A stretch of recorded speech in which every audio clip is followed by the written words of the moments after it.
一个池子里有10万条鱼，在印度，鱼塘里的鱼看起来比水都要多。如此高密度的养殖方法，为什么他们的鱼还不会嘎？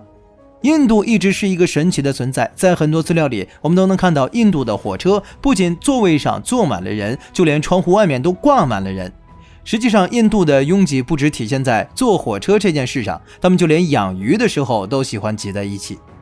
你有看过印度渔业养殖场吗？工人在池塘边打开1麻袋的鱼食，直接倾倒在池塘边，霎时间平静的水面就开始沸腾起来，无数条鱼从水里跳出来，黑压压的一片，看起来甚至有点吓人。印度使用的养殖方式是高密度养殖，一个鱼池里投放10万条鱼，而池子的规模就跟我们国家的养殖场差不多大。那么多的鱼放在一起养，就不怕它们氧气不够窒息而亡吗？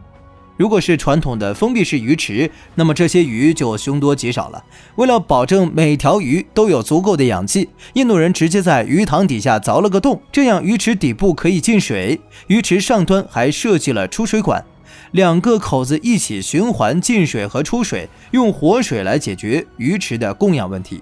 不过光解决供氧问题还不行，那么多的鱼喂起来的时候肯定做不到面面俱到，所以印度人又想出了一种训练鱼的方法。这种养殖法还有个专有名字，饥饿养殖法。在鱼小的时候，印度人就不给它们吃饱饭，有的养殖户喂鱼的时候干脆把鱼食找个盆子装着，让鱼食飘在水面上。为了能吃到装在盆里的饭，鱼得不断的跳跃，就算能吃到鱼食，这些鱼也吃不饱。吃不饱怎么办？就只能在池塘淤泥里找东西吃。高密度养殖的鱼大部分是鲶鱼，鲶鱼本身就不挑食，很适合这样的养殖方法。等鱼长到池子实在装不下的时候，再转移到大池子里。这个时候的鱼已经养成了极其活泼的性格，这个时候再给它们喂充足的食物，不仅让鱼的个头长得特别大，鱼的肉质还在不断的运动中保持了紧致，吃起来就更加美味了。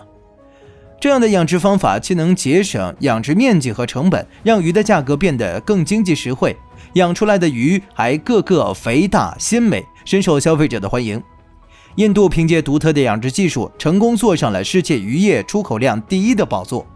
印度在2021至2022财年一共出口了136万吨的渔业产品，出口收益达到了77.6亿美元。除了印度，美国也在用高密度养殖提高自己的渔业生产。美国最大的水产公司 Blue Ridge Aquaculture 就是一个典型例子。Blue Ridge Aquaculture 每年可以出口400万磅的鱼虾，位于弗吉尼亚州的总部拥有一座10万平方英尺的养殖场。那么多的池子却只有35名员工，这些技术人员负责的不是养鱼，而是维护养鱼的机器。在这里，每个池子中的水得先被去除氯气，在机器的控制下调整酸碱度，并培养消化细菌。在投放鱼苗后，鱼池的氧气、水温监控、喂鱼等工作也都是机器在完成。我们国家也在鼓励集约化高密度养殖的发展，网箱养鱼、流水养鱼和围栏养鱼都是适宜的淡水养鱼方法。有数据显示，利用网箱养鲤鱼，每立方米可以放养60到80尾鲤鱼，亩产最高可在5万公斤以上。